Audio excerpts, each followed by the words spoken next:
Naimbagal daw tayo mga mare. Araw nga ng Lunes ngayon at panibagong araw na naman para sa tulad kong ilaw ng tahanan.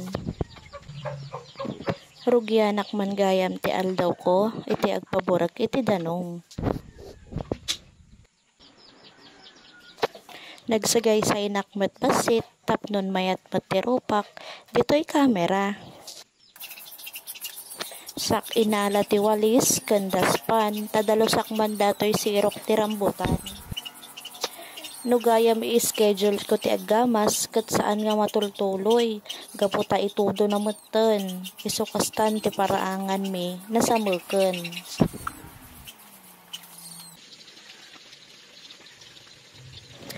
Dinalpas ko ti agwalis, kat inialis ko ni Cairo, ijay dati na nga pwesto, tanapudutan. Tapos inyalaak ti danom, tano makainom. Di kuan kat umasidagmat ni homeless da pato, tapagarop na siguro kat mangandan. Kinalbit ko nga rod, ta dinamag ko, no kaya na nitig pa iluto, ka madina paimot kayat. Inadaw ko gaya man, dato'y takore ta nagburuken, dandanig pa'y nalipatanen. Insalin ko ni Jay Termos, saak na nga lati baso, ta inikak ti danom, ta iso ta inumek. Danda ni mariing agaji kabalay kon, iso nga nagisaang akon, iti bagas. Idi nakaisaang akon, napanak ko, naglaba, impisok ko gayam iji washing machine, nagiji bado.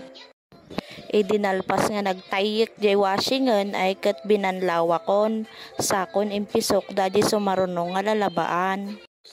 Pag nanay ka na pala ay wala ka nang kawala sa trabahong bahay.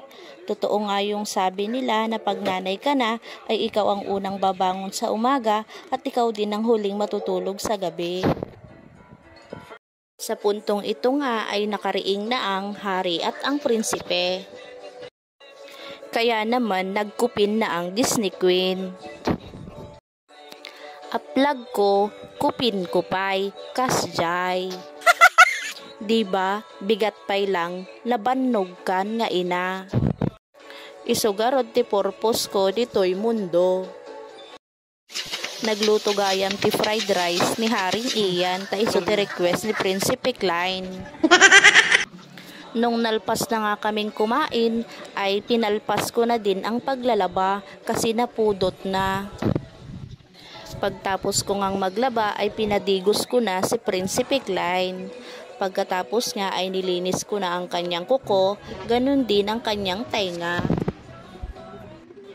Okay na nga pala ang pakiramdam niya dyan, wala na nga pala siyang sakit, pero hindi ko muna siya pinapasok kasi baka mamaya mabinat siya.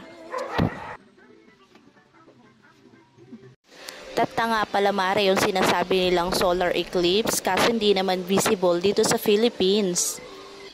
Kaya naman hanggang ito'y na lang ang aking video. Bye mga mare!